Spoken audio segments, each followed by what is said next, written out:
This is the Comics Alternative for young readers. Reviews of science comics, The Brain, The Ultimate Thinking Machine, and Hey Kiddo, How I Lost My Mother, Found My Father, and Dealt with Family Addiction.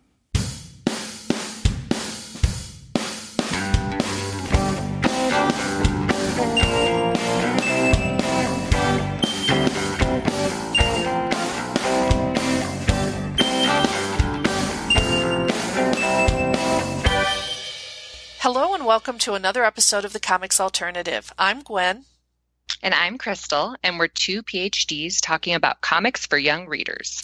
On this episode of the Comics Alternative's Young Readers Show, we'll be discussing two new fall releases, Tory Woollcott and Graundin's The Brain, The Ultimate Thinking Machine, which is the most recent volume in first-second books' incredible science comics series. This is geared towards mainly upper elementary and middle grade readers, although as an adult I learned a lot about the human brain, so I recommend it to everyone. And the second book is Jarrett J. Krosoczka's Hey Kiddo, How I Lost My Mother, Found My Father, and Dealt with Family Addictions. This is a comics memoir that's published by Scholastic's Graphix imprint and is classified as a young adult novel. However, before we begin today's show, we want to remind everybody that our program is sponsored by Discount Comic Book Service. Head over to dcbservice.com for all of your comics pre-ordering needs. Every week, DCBS has DC, Marvel, Image, and Dark Horse titles for 40% off, and many other publishers' comics regularly run between 20 and 35% off the list price. In fact, DCBS has specials that run 45 to 50% off the cover price, and some of the discounts are even more impressive than that. So head over to dcbservice.com or their sister site In Stock Trades for all of your comics needs. Krystal, what do they have over there right now that our listeners might be interested in? Well, Gwen, this month, Discount Comic Book Service has one of the texts that we are reviewing, Woollcott and Graundin's Science Comics, The Brain, for $9.09, which is 30% off the cover price. Additionally, DCBS is offering the DC Kids Bundle, which includes these issues: Looney Tunes number 247, Scooby-Doo Team Up number 45, Scooby-Doo Team Up number 46, and Teen Titans Go number 32, all for the low, low price of $5.96. That's 50% off the regular cost. That's pretty amazing. And when you do order from DCB Service, be sure to tell them that Krystal and Gwen sent you. Well, Krystal, I am a big fan of science comics in general, but this series by First Second Books has been one of my favorites for a long time. One of the first books that Andy Wolverton and I reviewed on this program was M.K. Reed and Joe Flood's Dinosaurs, and I loved that comic, but really all of the volumes are pretty amazing. First Second Books has long been a leader in nonfiction comics. We both love, I know, Maurice Wicks' Human Body Theater. Have you taught that, Krystal? I haven't taught that one.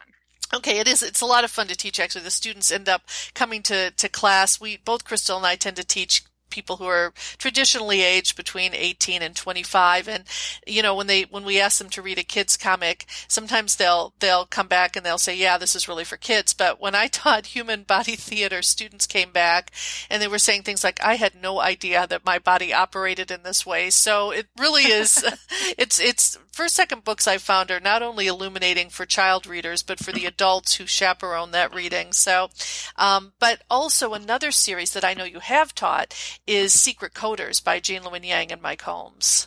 Oh, yes. I love that series. Yeah. And so, you just finished teaching it, right? Yes. I was going to say, I just finished teaching book one. And every time I teach book one, my students are always like, oh, I wish we could go on and read the other books in the series. I'm like, well. Well, you can. That's the excitement. But what all of these texts have in common, the science comic series, Human Body Theater, Secret Coders, and certainly this particular edition of Science Comics, The Brain, is that there's a lot of information, but it's commingled world with fictional frames. So in The Brain, the fictional frame involves what I would say would be a mystery and also some supernatural elements. So it's not just a dry textbook. There's a lot that's going on here.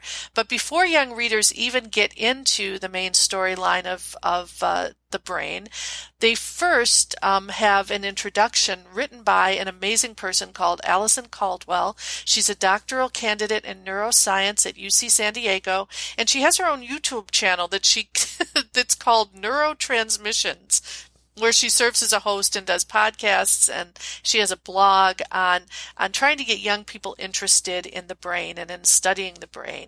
And her introduction is really helpful because I think it gives young readers a sense for how unbelievably amazing the human brain really is. So she writes in the introduction, quote, "There are over 100 trillion connections in the brain, more than 1,000 times as many stars as scientists think there are in our Milky Way galaxy. Like the wires sending information inside your computer, these connections send information all over your body to help you walk and talk. These special precious cells and their helpers called the glia are what make you, you." And she says, when you were born, you already had almost all of the neurons you'll ever need. They were just waiting to grow and adapt as you got older, learned new things, and became your own person. And so from that introduction, we are dropped immediately into a story space. There's sort of a bright color palette in the first couple pages, lots of blues, greens, and yellows. It has almost a Disney-esque feel to it. And we find that there are two characters, sisters, Nour and her older sister Fahama, and Nour is very interested in winning an achievement badge as part of her troop, and the achievement badge is called the Junior Vice President of Marketing and Sales. Which is just hysterical. And apparently whoever wins that badge also wins a gaming system. And so Nour knows that her sister loves gaming, and so she says, if you help me sell cookies, then I will give you the gaming system if I get this sales badge. So they agree on that, and Fahama goes off to sell cookies, and when we turn the page, what we find is an entirely different color palette. Everything has changed. Everything is now purple and dark gray and brown, and the house that Fahama is standing in front of is a truly stereotypical haunted mansion. In fact, it sort of looks like, keeping up the Disney parallels, it sort of looks like the haunted mansion in Disney World. But Fahama basically rings the doorbell, a trap door opens up, it swallows her, and in the next frame we see that she is tied to a chair, and there are two figures standing over her. The first is a Frankenstein-like zombie who is serving her tea, and the other is this robotic figure that has sort of robot body, but its head is a clear glass dome that contains, floating within it, a pink brain. And we're definitely carrying on the Halloween-y and horror theme from our previous episode in this one. I know. It's like, Krystal, the Gothic just follows you, whether we want it or not. I think that's your specialty, and it's coming up again. And so the robot figure is called Dr. Cerebrum, and he says, "Hello, child, I'm Dr. Cerebrum, and I will be removing your brain for science today." And of course, this is like quite traumatic for Fahama. And what happens at this point in the story is that in order to try to convince her that having her brain removed will be painless and not a problem, Dr. Cerebrum goes on to tell Fahama the history of brain surgery, which is actually quite informative. And then the text goes back and forth between sort of Fahama's attempts to escape, her sister's attempt to find her and rescue her, and information that Dr. Cerebrum is giving Fahama about the brain. And that's sort of the frame that encapsulates the entire story. So, Krystal, what did you think about science comics The Brain? Well, Gwen, I was really excited to finally get to dive into one of the science comics that you have spoken so highly about. And I was particularly interested in this one because of the diversity of the cast of characters, and particularly the cover of Science Comics The Brain really stood out to me because we see a young character on the cover wearing a hijab, and that's not something that we see in every young adult comic that we encounter. I just finished teaching Miss Marvel, and my students, commented upon how it was really refreshing to see the diversity of characters there. And some of them had never seen a character in a hijab depicted in a comic. So that was really refreshing. And beyond just the protagonist, Nour and her sister Fahama, we also see a diversity of characters depicted throughout the collection as examples, right? When we're learning about the history of the brain, we see just really a variety of different characters throughout. So that was one thing that stood out to me. The other thing that I really enjoyed about this comic, we were talking about secret coders earlier at the beginning of the episode, and I think it's a great comparison because secret coders has a lot of space within it, and particularly at the end of each chapter, it asks the reader to stop and do some thinking and do some mathematical computation. This comic is actually doing something in the opposite vein, where it is so chock full of information and about the brain, right? It's really what I would consider a work for young readers that does didacticism really well. It's a text that you could come back to over and over again because there's so much material in here about the brain. I feel like I could get something new, even as an adult reader, rereading this a few times. Yeah, it definitely isn't dry, though. There's a reason that Dr. Cerebrum gives the information at every stretch of the narrative. But you're right. On the other hand, this could very much serve as a reference book for kids who wanted to do, say, a science report on some aspect of brain functioning, for instance. And there are some superhero conventions that occur towards the end.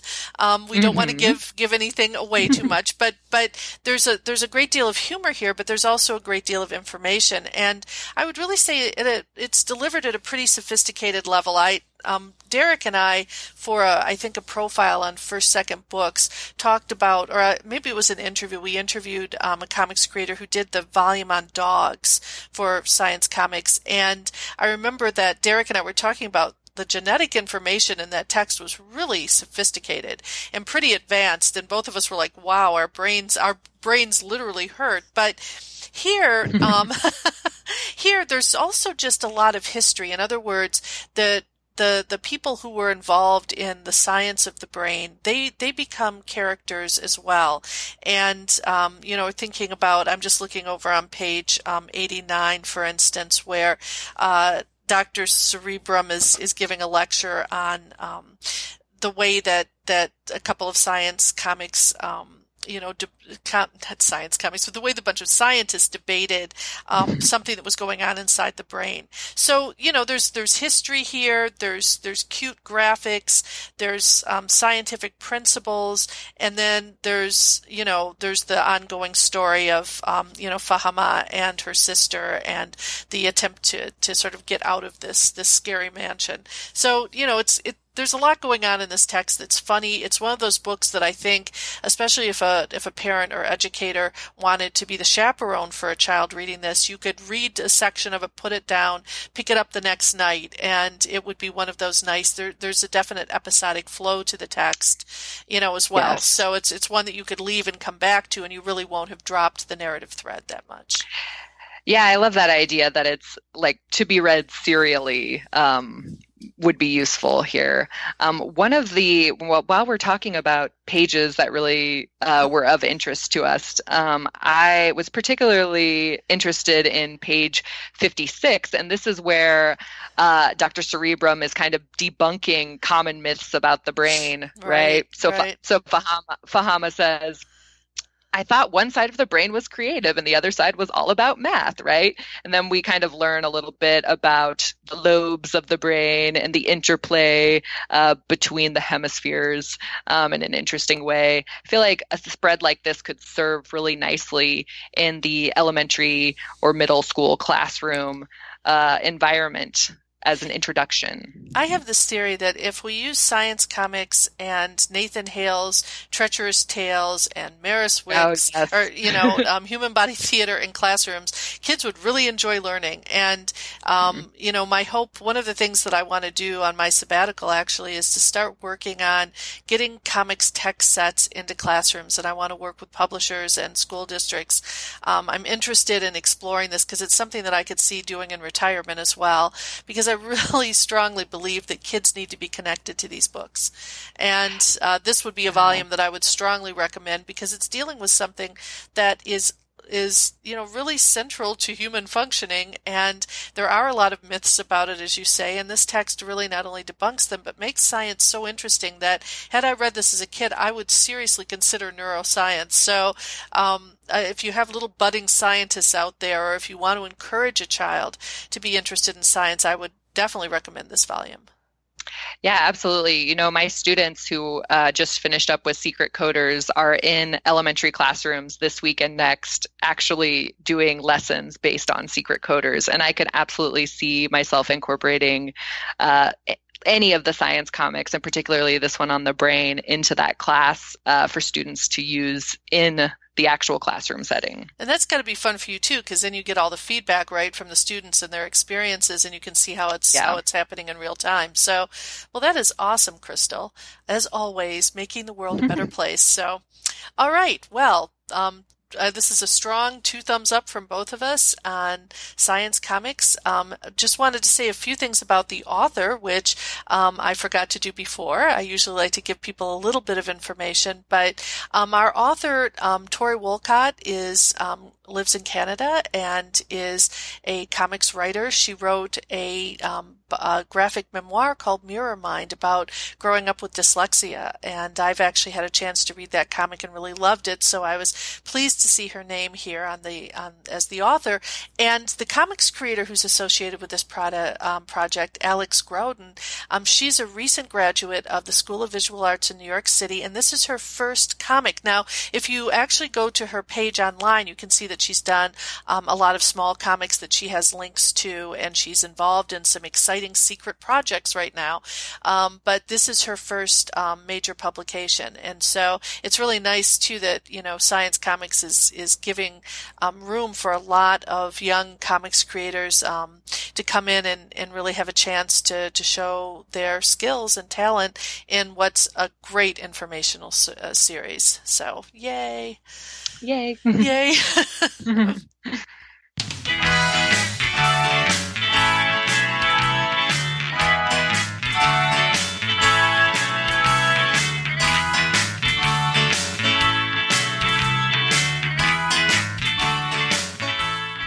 Krystal, our second text today is more geared towards young adult readers, although I think you might agree that it would be just as meaningful a book for adult readers as well.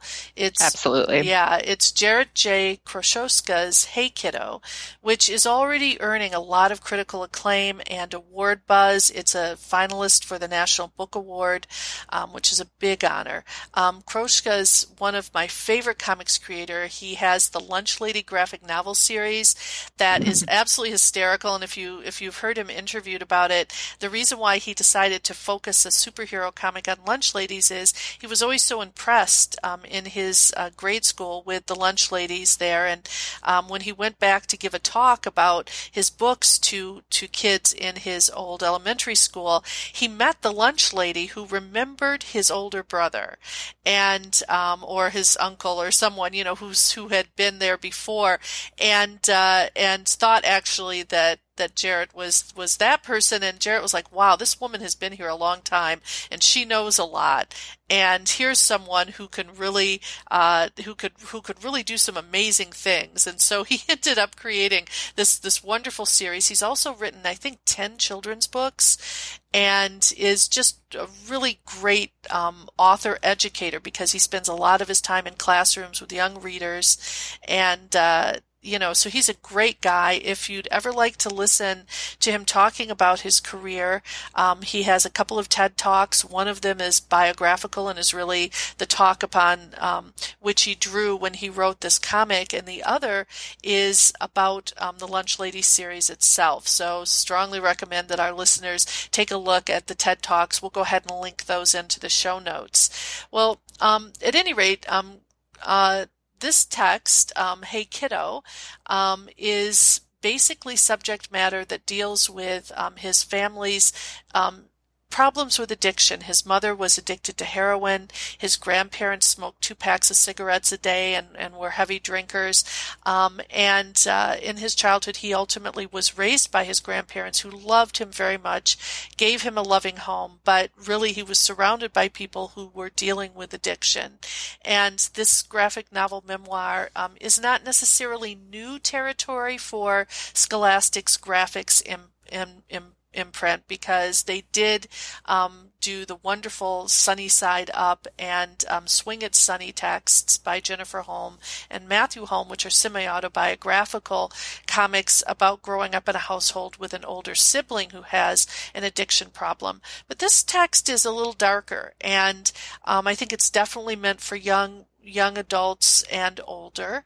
Krystal, why don't you tell us just a little bit about what goes on in this particular memoir?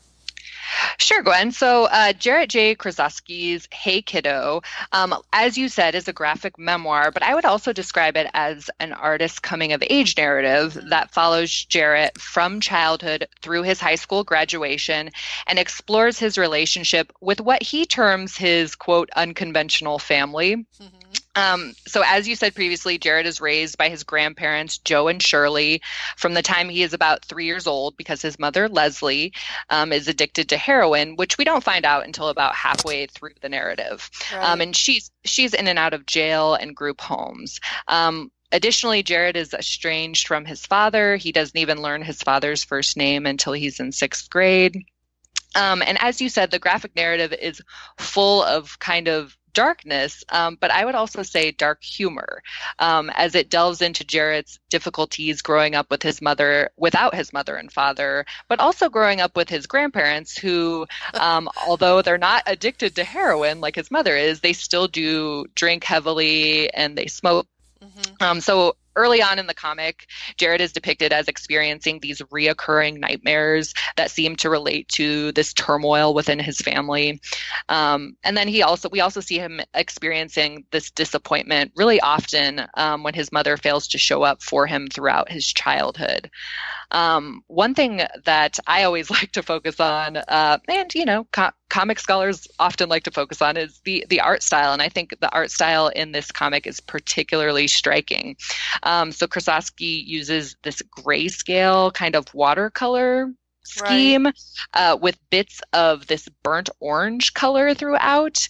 And he says in the back section, a note on the art, that the orange is really a testament to his grandfather's bold pocket squares, which is lovely.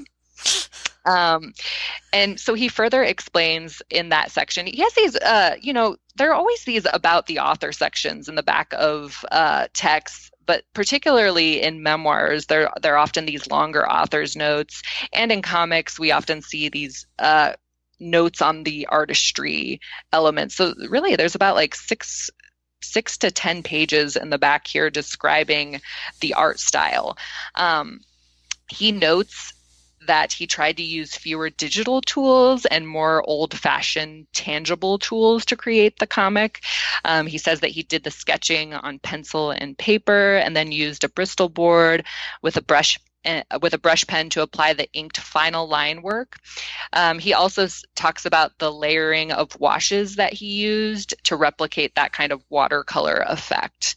Another thing, again, that we're seeing more and more throughout this comic, Krosoczka really eschews panel borders and word balloon borders, right, which he explains that as being a really purposeful choice to emphasize the narrative as memory, as well as to kind of underscore this connection between reader and protagonist, to kind of break down that barrier a bit.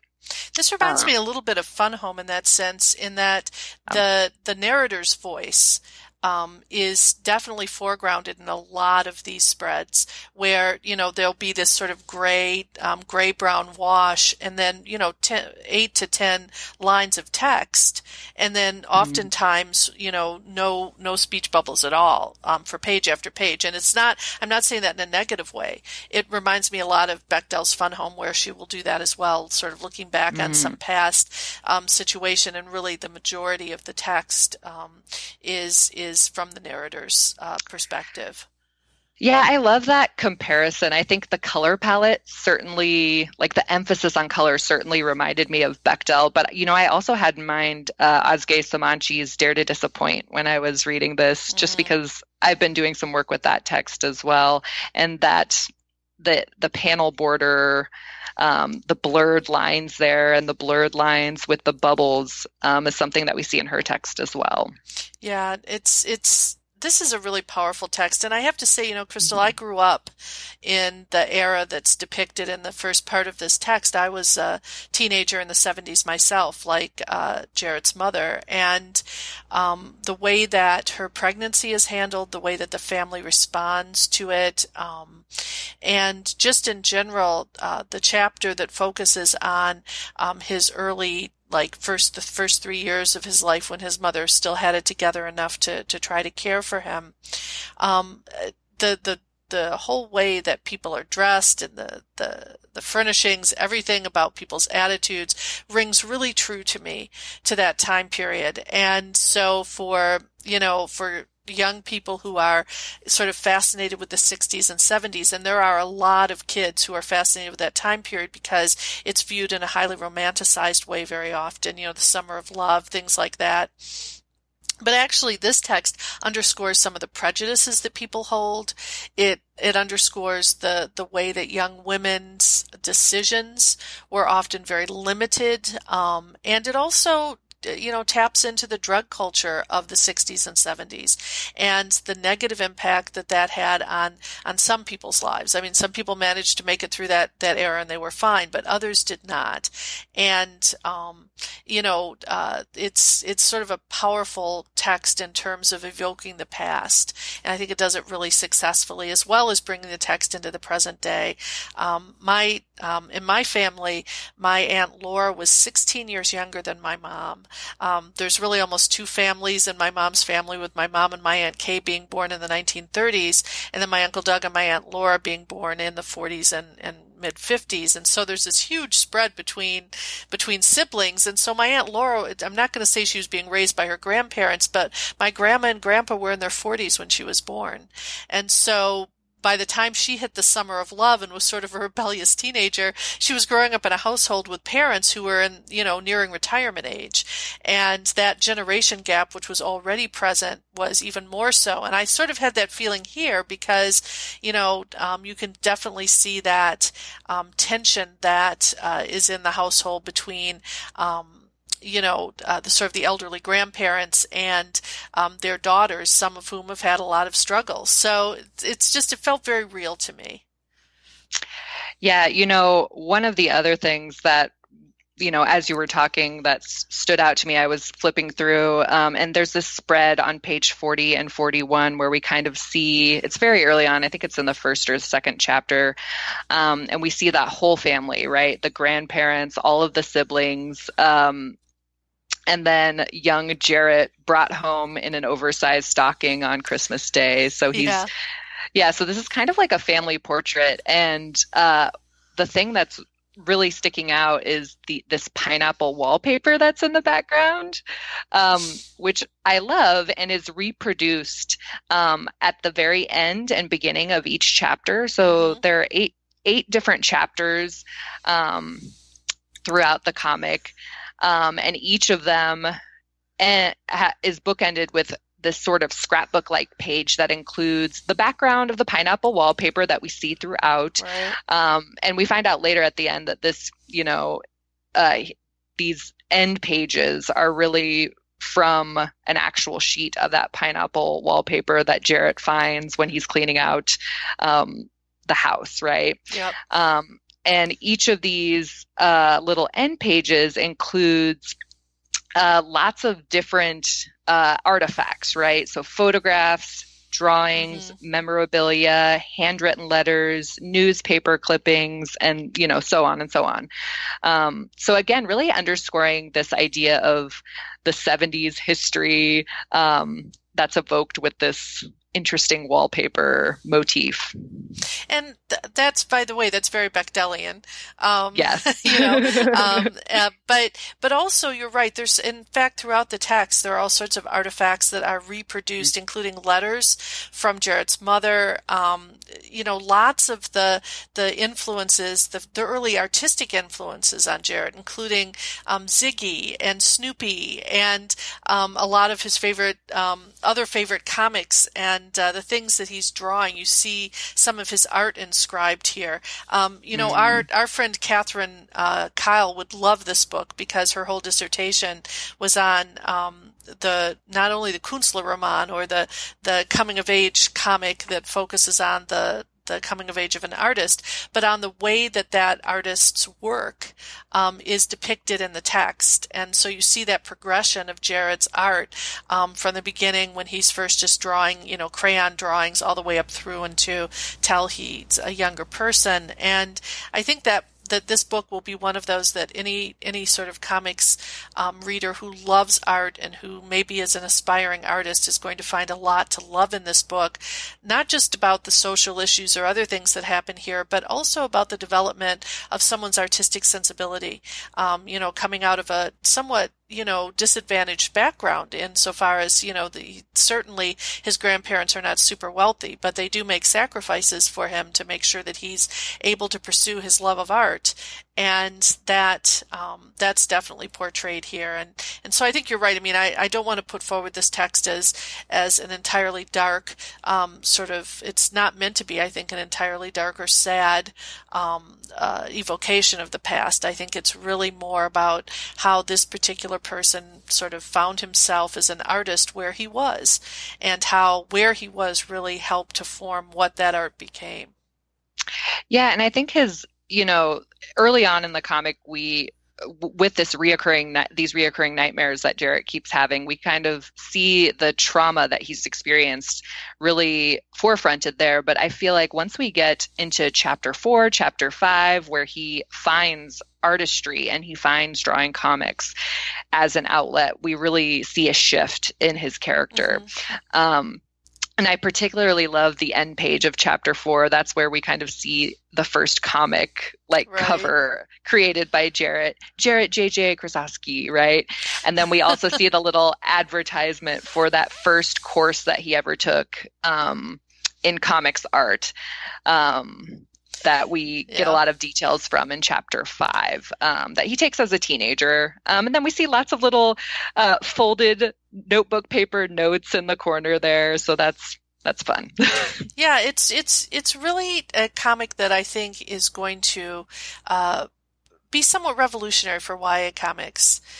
This reminds me much more of a text that would be written by an adult for an adult audience. I'm excited that that this particular text and some others that are coming up at the same time really are geared towards younger readers as well, because they're the people who are going through these life changes at that time, at the time that they're reading this. And I think this is going to be a book for anyone who is growing up in a family situation that's stressful or difficult. And, even the most ostensibly happy families have conflict, and no one's childhood is free from stress and trauma.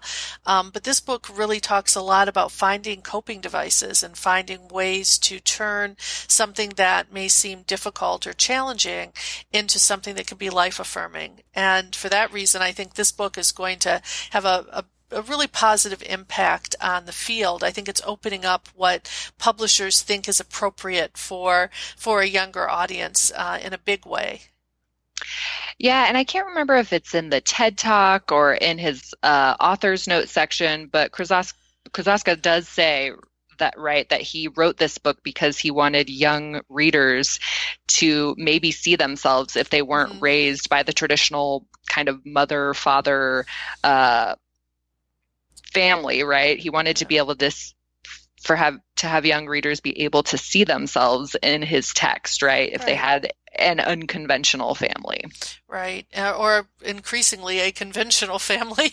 Yes, exactly. In terms of at least maybe not the addiction part, but certainly, there are plenty of young people out there in foster care right now who, weren't fortunate enough to have grandparents who could take them in, et cetera. And I think for young people in that situation, this book would really mean a lot. And so I'm excited that it's getting a lot of exposure, that it's getting good critical reviews and, award buzz. And that's wonderful. I think it's a beautiful project. And I know David Levithan was, who's a very well-known children's literature author and editor, is a good friend of Jarrett's and was very instrumental in making sure that this text came out. And he deserves a hat tip as well. He's such an important figure in children's and young adult lit. So 2 thumbs up to this text, but also really to Scholastic for helping to sort of foster such a beautiful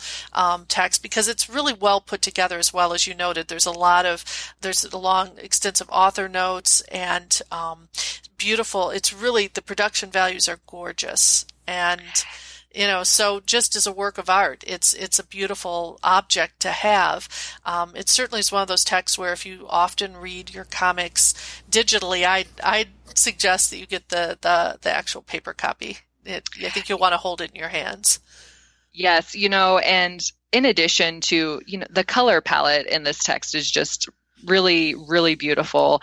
But in addition to that, that I'm obsessed with anything that does work in collage. And I really feel like this work is absolutely drawing on these collagist approaches to approach memory and to approach the past. Couldn't you just see this being a perfect combination with Jacqueline Woodson's Brown Girl Dreaming?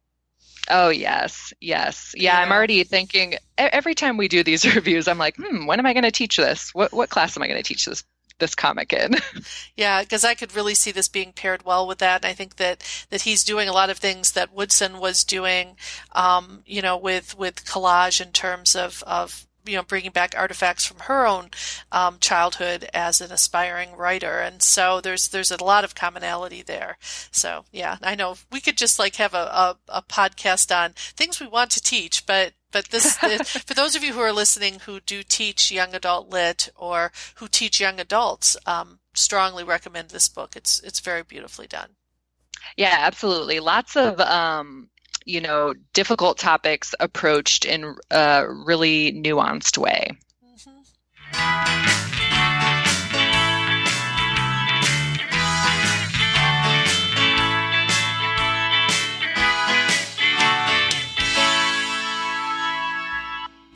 Wow, Krystal, we had a lot to talk about today, and this was a great deal of fun. We will be back on the Comics Alternative in early January, and we will have the opportunity to talk about some of the best texts out of 2018, but we'll also be turning towards some of the exciting new releases that will be coming out in the spring.